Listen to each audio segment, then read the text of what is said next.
When I think about Black philanthropy, in a general sense, most Black and African Americans may not understand what Black philanthropy is all about.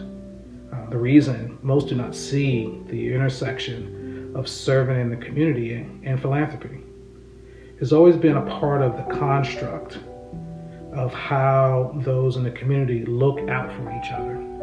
A simple example, when you think about how predominantly Black and African American churches offer food pantries, financial, health, and social support for the congregants and non-congregants in that community. They do not see that as philanthropy, but a part of the fabric of that community. I believe this also holds true for most Black and African Americans in their own homes. I grew up in a household, for example, where my mother was always accepting outside family members and friends into our home and staying with us for periods of time as they fell on hard times, and she was looking to help them get back on their feet. If I were to ask her today, would she consider herself a Black philanthropist, she'd probably laugh at me, saying, "What are you talking about?" Now, when I think about my involvement in caring, it means not only my 35 years of work experience, but also having a voice at the table for healthcare support for the underserved in the community. I also see it as a two-pronged approach of how I look at my serving on the board.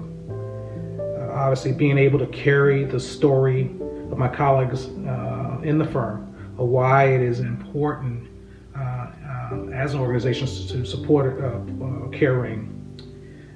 It's not just to throw resources at it and hope that something happens, but to have a belief system that it is the right thing to do in the community.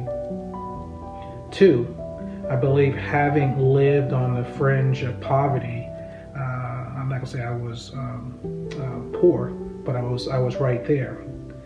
Have a real life experience that allowed me to relate to the challenges, and it's relatable. I think about growing up, I did not know what I did not know. The first time I went to the dentist is when I had my wisdom teeth pulled out, and that was when I was 16 years old. Thinking about the first time I had a physical was in school, and that was a sports physical. So I am one of the fortunate ones, and I'm in fairly good health, but not everyone is in the underserved community is as fortunate as I am. And I feel it's my obligation to provide and help and be the voice of helping those who are not as fortunate as me.